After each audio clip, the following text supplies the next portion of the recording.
પદ્મિનીબા વાળાને તેમના પતિ દ્વારા ઢોર માર માર્યાની ચર્ચાઓ પર પદ્મિનીબાએ ખુદ જ સ્પષ્ટતા કરી. કહ્યું, આજે જે વાત વાયરલ થઈ છે તેમાં કોઈ તથ્ય નથી. પદ્મિનીબા વાળાને લઈ અને વિવાદ સર્જાતા કર્યો મોટો ખુલાસો.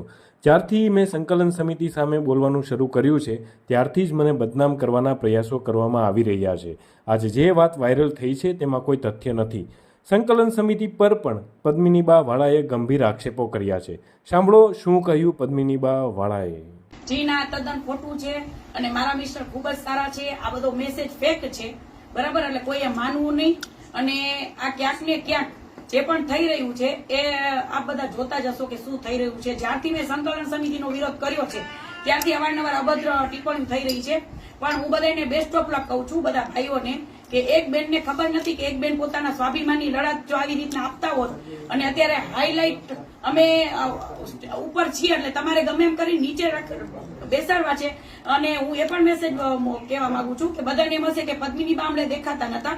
તો લાસ્ટમાં જે મહાસંમેલન થયું ત્યારે મારું બહુ અપમાન કરવામાં આવ્યું હતું. એટલે મેં એ વિચાર્યું હતું કે ભાઈ આટલું બધું અપમાન જો સમાજના અમુક તત્વો, આખું સમાજ તો મારી સાથે જ છે અને મને પણ અમુક જે તત્વો છે, 4-5 તત્વો, બરાબર, એ લોકોને એવું છે કે પદ્મિનીબા ઘરે બેસાય. ઘણા બધાને અત્યારે તો એવું હશે, કેમ કે આજે ઈર્ષા તો સૌને આવતી જ હોય છે.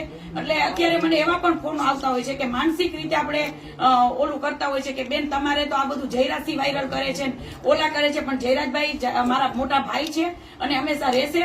પણ અત્યાર સુધી કેમ આવો કોઈ ઓલી ના આવી? મેં જ્યારથી સંકલન સમિતિનો વિરોધ કર્યો ત્યારથી પછી અમુક અભદ્ર ટિપ્પણીઓ આવી છે, તો હું એને ઇગ્નોર કરું છું. હું જવાબ આવવાને આપીશ પણ નહીં. પણ હજી તમારે લોકોને જે હું કહું છું કે જે કરવું એ કરો, તમે લોકો ઈ કરવા બેઠા છો. હું સમાજ અને હિન્દુત્વનું સારું કરવા આવી છું, એટલે હું મારું કામ મૂકીશ પણ નહીં, ઘરમાં પણ નહીં બેસું. એટલે બેસ્ટ ઓફ લક. પદ્મિનીબા બહાર નીકળશે જ, તમારે બધાને થાય કરી લેવું.